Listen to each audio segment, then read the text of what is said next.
let's get more reaction to this decision by the Electoral Commission to uphold the objection against former President Jacob Zuma. Professor Dirk Kotze is a professor of political science at Unisa. Professor Kotze, good evening to you. This is, in a way, a legal question whether or not former President Zuma can be a candidate for MK, whether he is allowed to go to Parliament.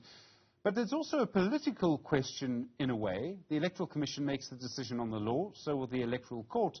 But I would imagine the political pressure will be on them. MK won't take this lying down.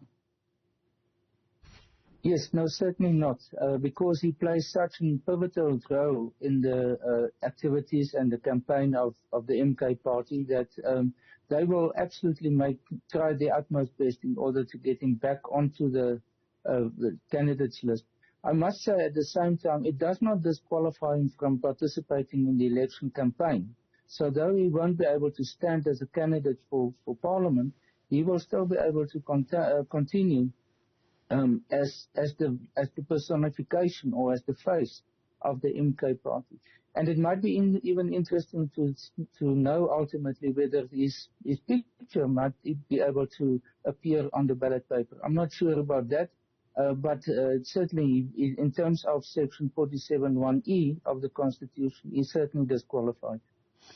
So this means we could have a situation after the election, if we presume that the Electoral Commission upholds the objection, if there is an appeal to the Electoral Court, if it upholds the decision of the Electoral Commission today.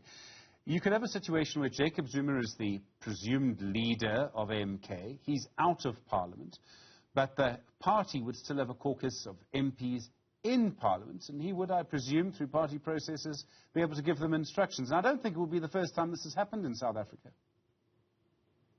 No, not.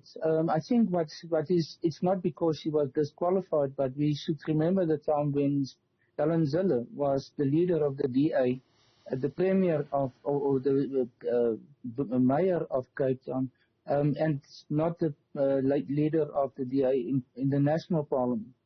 So that's one example of quite not so long ago of where that happened. So there isn't necessarily an obligation on the leader of a political party to be also the leader in Parliament.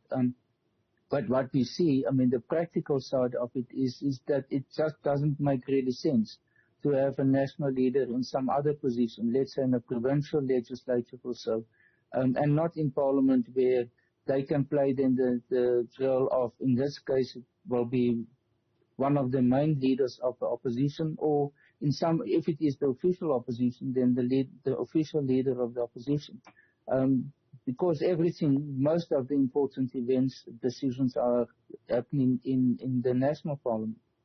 The last few days have really seen, I think, almost everyone involved in politics talking about Jacob Zuma, the former president. And that's because there was the court ruling from the Electoral Court allowing MK to contest the elections. That was the ANC, the ANC's application to deregister them. Then we saw yesterday the arguments again in the High Court in eThekwini about the trademark infringement claim from the ANC against MK. Today, once again, everyone's talking about Zuma because of the Electoral Commission decision. I imagine something will happen next week, perhaps, an electoral court application or something. There can be no denying that Zuma, perhaps the dominant political figure of our country from 2005, still has huge political power. Once again, we're all talking about him. Yes, he does. And I think where it does even receive more attention is what we are doing at the moment, and that's the media. It will be interesting to know ultimately how much this presence is felt on the ground, especially in provinces outside KwaZulu-Natal. KwaZulu-Natal, he has a very strong presence. I think no one can deny that.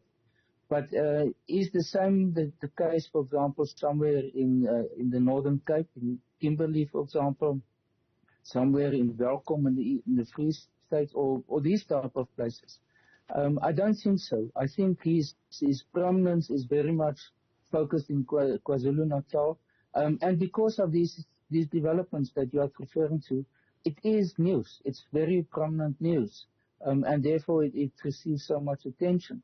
But I think that reality is the day when when we will see the real reality is obviously the day when the results come out at Gallagher Estate, and we start to see how many votes each party received. And I guess then it will be much less in terms of the scope and the prominence than what it enjoys at the moment. Professor Dirk Kotze, thank you. Professor of Political Science at Unisa. Do appreciate the time.